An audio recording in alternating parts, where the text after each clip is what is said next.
اب جمہور کے بارے میں ہی دوسرا مبحث ہے الاستدلال بالمنطوق غیر صریح. یہ صریح اور غیر صریح اس بنیاد پہ ہے کہ جہاں لفظ خود دلالت کر رہا ہے وہ صریح ہے، اور جہاں کوئی جو معنی آپ لے رہے ہیں اس معنی پہ دلالت کرنے کے لیے بالخصوص کوئی ایک لفظ موجود نہیں ہے، وہ اس جملے کے معنی سے ایک معنی ابھر رہا ہے، تو منطوق اس کو اس لیے کہہ دیں گے کہ وہ جملہ منطوق تو ہے، ٹھیک ہے.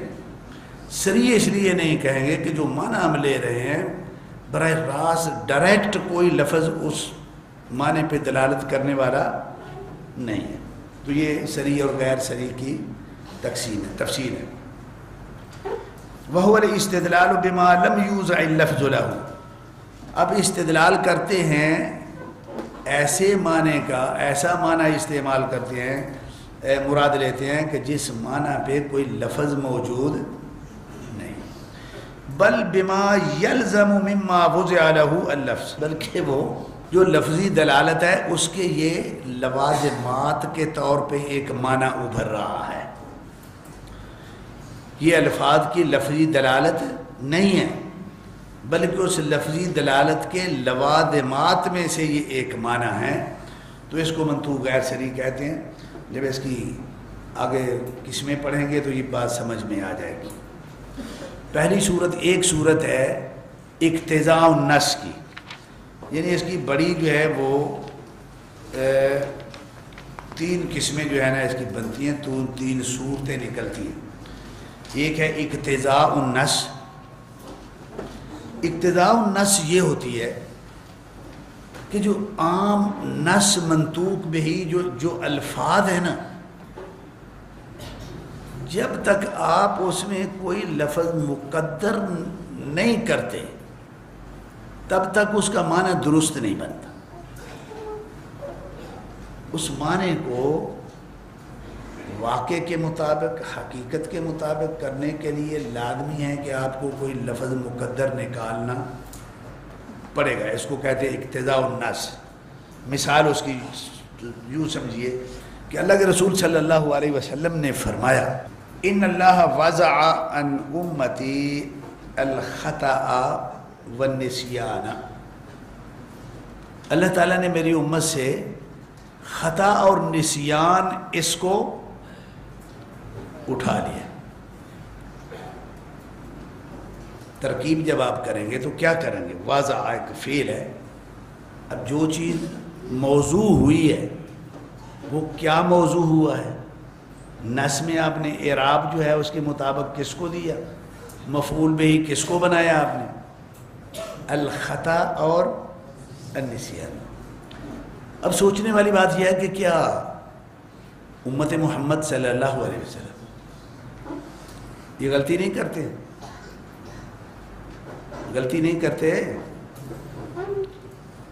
یا ڈھیر لگاتے ہیں غلطیوں کو؟ بھولتے نہیں ہیں؟ بھولتے ہیں. نبی صلی اللہ علیہ وسلم کی کلام غلط ہو سکتی ہے؟ نہیں ہے. تو پھر کیا ہے؟ یہ معنی صحیح کیسے بنے گا؟ جو ظاہری الفاظ جملے کی جو سیٹنگ ہے، ترتیب ہے، اس کے مطابق تو جو چیز موضوع ہوئی ہے، جو مفعول بہ بن رہا ہے یہاں پہ، وہ کیا بن رہا ہے؟ خطا اور نسیان بن رہا ہے. حقیقت میں خطا اور نسیان مرفوع تو ہے نہیں.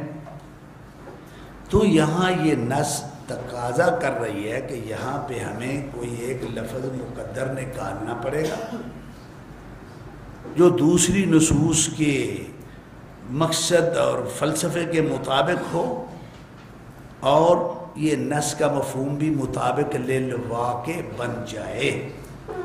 تو وہاں پہ ہم مقدر جو نکالیں گے وہ کیا نکالا علماء نے؟ بعض نے یہ کہا اسم الخطا والنسیان رفع عن امتی اسم الخطا والنسیان، یا وضع اللہ عن امتی اسم الخطا والنسیان. دوسری نصوص کے تقاضے کے تحت جو چیز جو ہمیں سہولت میسر ہوئی ہے وہ کیا ہوا ہے؟ کہ غلطی سے بھول کے اگر کچھ ہو جائے تو وہ اللہ نے اس کو معاف کیا ہوا. تو یہاں یہ اسم کا لفظ جو ہے نا وہ نکالیں گے نا تب جا کے تو معنی صحیح بنے گا. تو ہر وہ کلام جو تقاضا کرے یا جس کا ظاہری الفاظ سے معنی صحیح نہ بنتا ہو. اسی طرح امام شافعی رحمۃ اللہ علیہ نے اس کی مثالوں میں یہ ایک مثال بھی جو ہے نا وہ دی ہے. وَاسْأَلِ الْقَرْيَةَ الَّتِي كُنَّا فِيهَا. اخوہ یوسف ان کی یہ کلام ہے. وَاسْأَلِ الْقَرْيَةَ الَّتِي، اس بستی سے پوچھو جہاں ہم تھے کہ ہم سچے ہیں. اب امام شافعی رحمۃ اللہ علیہ لغوی آدمی ہیں، لغت میں حجت ہے بھائی. تو انہوں نے یہاں پہ اقتضائے نص کی بنیاد پہ یہاں مقدر نکال کے اس معنی کو درست کیا. یہ عقلاً یہ معنی ٹھیک نہیں ہے. مجھے کہتے ہیں بھی کراچی سے پوچھو، اسلام آباد نے یہ کہا، واشنگٹن یہ کہہ رہا ہے، ماسکو یہ کہہ رہا ہے، ٹوکیو نے یہ کہا. ٹھیک ہے، تو کیا یہ اسلام آباد بولتے ہیں؟ اسلام آباد کس چیز کا نام ہے؟ وہ تو ایک شہر کا نام ہے. تو جب ایک قول کو آپ اس شہر کی طرف منسوب کریں گے تو کیا شہر بولتے ہیں؟ نہیں، بلکہ اس سے مراد کیا ہوتا ہے؟ اہل القریہ. وَاسْأَلِ الْقَرْيَةَ الَّتِي كُنَّا فِيهَا. اسأل اہل القریہ التي كنا فيها. کہ اہل نہ نکالے تو اس کا معنی عقلاً درست بنتا نہیں ہے. تو اسی کو جو ہے نا وہ کیا کہتے ہیں؟ اقتضاء النص کہتے ہیں. اس کے بعد دوسری ایک قسم ہے اشارۃ النص، اس کو جس کا نام ہے وَهُوَ الْمَعْنَى الَّذِي لَمْ يَدُلَّ عَلَيْهِ اللَّفْظُ بِنَفْسِهِ. اشارۃ النص بھی یہ ہے کہ اس میں لفظ براہ راست اس معنی پہ دلالت کرنے کے لیے کوئی نہیں ہوتا. وَإِنَّمَا هُوَ بِمَثَابَةِ لَازِمٍ مِّن لَوَازِمِ مَا دَلَّ عَلَيْهِ اللَّفْظُ. لیکن وہ معنی ایسا ہوتا ہے کہ ما دل علیہ اللفظ کے لوازمات میں سے ہوتا ہے، ما دل علیہ اللفظ نہیں ہوتا. یہ اشارۃ النص ہے. تو وہ اس طرح ہے، اس کی مثالیں یہ ہیں. جیسے قرآن پاک میں اللہ رب العالمین نے فرمایا فَاسْأَلُوا أَهْلَ الذِّكْرِ إِن كُنتُمْ لَا تَعْلَمُونَ. اللہ کے رسول صلی اللہ علیہ وسلم نے بھی فرما دیا انما شفاء العی السؤال. بھائی جس چیز کا پتہ نہیں ہے نا وہ کس سے پوچھو؟ اہل علم سے پوچھو. یہ شریعت نے ہمیں حکم دے دیا، ہم اس کے مکلف ہیں، پابند ہیں اس کے کہ جو چیز نہیں آتی ہے وہ ہم علماء سے خود بخود جو ہے نا وہ اندازے لگانے کی بجائے کس سے پوچھیں؟ علماء سے پوچھیں.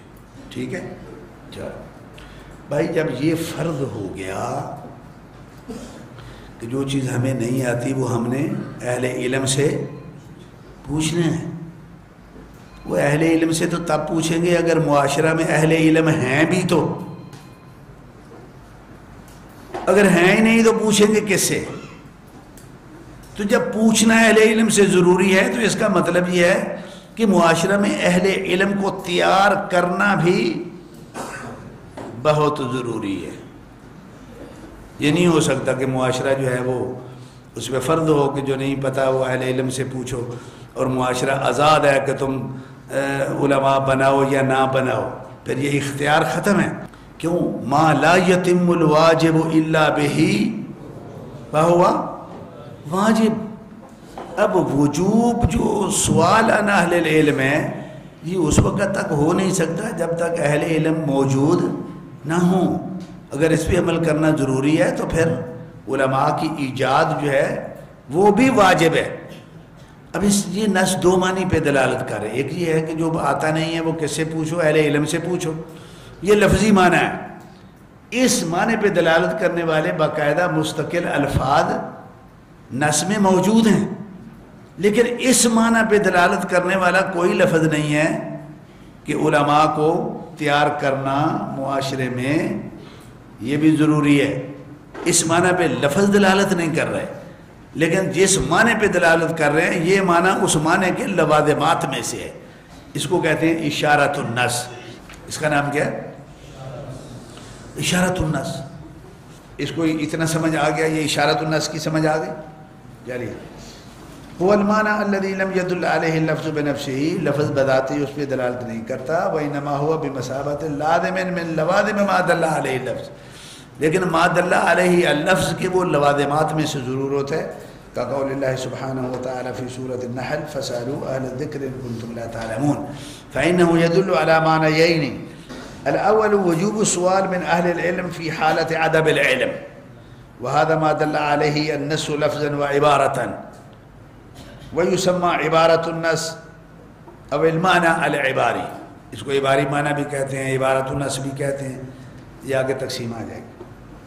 والثانی وجوب اعداد اہل العلم، دوسرا معنی جس پہ دلالت کر رہی ہے یہ نص وہ یہ ہے کہ اہل علم کو تیار کرنا بھی ضروری ہے. ولیس فی النص المذکور ما يدل علی هذا المعنى من لفظ و عبارہ، لیکن اس معنی پہ دلالت کرنے کے لیے نص میں لفظ کوئی نہیں ہے. وانما هو من لوازم المعنى الاول، لان وجوب السؤال عن اهل العلم لا يتم الا بوجود اهل العلم، فلإتمام وجوب السؤال يجب إعداد العلماء، وهذا ما يسمونه بالمعنى الإشاري أو بإشارة النص. تو یہ منطوق غیر صریح کی دلالات ہے کہ جس میں اس معنی پہ کوئی لفظ تو دلالت نہیں کر رہا جو مذکور لفظ ہے، یا وہ اس معنی کے لوازمات میں سے ہے، یا پھر اس کے لیے کوئی لفظ وہاں مقدر نکال کے معنی کرنا پڑے گا.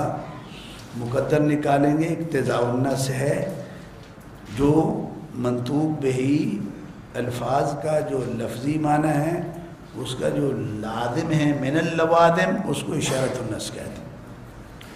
تیسرا ہے الایماء والتنبیہ، وہو یذکر الحکم مقرونا بوصف، کہ حکم کو ایک ایسے وصف کے ساتھ ملا کے بیان کر دیا گیا.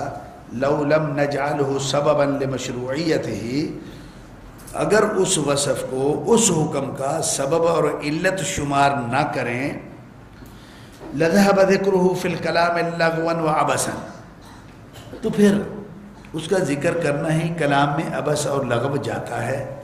اس کو ایماء و تنبیہ کہتے ہیں. قول رسول اللہ صلی اللہ علیہ وسلم لمن سألہ عن حکم بیع الرطب بالتمر، ایک صحابی نے پوچھا یا رسول اللہ کہ بیع الرطب بالتمر جو ہے وہ کر لیا کریں، جائز ہے؟ اب نے یہ نہیں فرمایا کر لو، اب نے یہ نہیں فرمایا نہیں نہ کرو، آپ نے ایک سوال کیا، اس کے بعد جواب دیا. سوال یہ کیا اینقص الرطب اذا یبس، رطب جو ہے یہ خشک ہو کے اس کا وزن گھٹ جاتا ہے؟ صحابی نے کہا جی ہاں بالکل گھٹتا ہے. آپ نے فرمایا پھر نہیں کر، کیونکہ تمر بالتمر میں جو ہے نا وہ تساوی بالوزن بھی شرط ہے، نہیں تو کیا ہو جائے گا؟ ربا ہو جائے گا. رطب جو ہے نا وہ کہتے ہیں جو عام کھجور ابھی تازہ نرم ہوتی ہے اس کو رطب کہتے ہیں، جب وہ سوکھ جاتی ہے تو اس کو تمر کہتے ہیں. سوکھنے سے وزن میں کمی ہو جاتی ہے. اس کا مطلب یہ ہے کہ اگر رطب کو تمر کے ساتھ آپ اس وقت آپ برابری کریں گے تو یہ آپ یوں سمجھیں کہ کیلو کا تعامل آپ تبادل پونے کیلو کے ساتھ کر رہے ہیں تقریباً، تو یہ ربا ہے. اب اس میں دیکھیں ایماء و تنبیہ کیا ہے. ایماء و تنبیہ یہ ہے کہ اگر یہ سوال ینقص الرطب اذا یبس، اس کو جو آگے حکم بیان کیا اگر اس کو علت قرار نہ دی جائے، اس کو اگر علت التحریم نہ بنایا جائے تو پھر یہ سوال بھی عبث تھا اور جواب بھی عبث. تو ایسے تو نہیں ہوتا. تو یہ ایماء و تنبیہ کی اس طرح کی دلالات ہوتی ہیں. بہرحال یہ جو صورت ہے یہ طرق اثبات العلہ، قیاس کی بحث میں جو طرق اثبات العلہ ہے نا، یہ ان طریقوں میں سے ایک طریقہ ہے جس کی تفصیل وہاں زیادہ ہے. فَإِن لَمْ نَجْعَلْ نُقْصَانَ وَزْنِ الرُّطَبِ بَعْدَ الْيُبْسِ إِلَّةً لِمَنْعِ هَذَا الْبَيْعِ لَزِمَ مِنْهُ اللَّغْوُ السَّوَالُ وَبَطَلَ تَرْتِيبُ الْحُكْمِ عَلَيْهِ وَهُوَ مِنْ إِحْدَى طُرُقِ إِثْبَاتِ الْعِلَّةِ فَيَأْتِي ذِكْرُهُ فِي مَبْحَثِ الْقِيَاسِ۔ یہ وہاں اس کا ذکر جو ہے نا وہ زیادہ مناسب ہے۔ یہ تھا بھائی استدلال بالمنطوق، صریح غیر صریح، صریح میں افرادی حالت میں اور مرکب جملہ کی حالت میں، اور غیر صریح کی یہ صورت ہے۔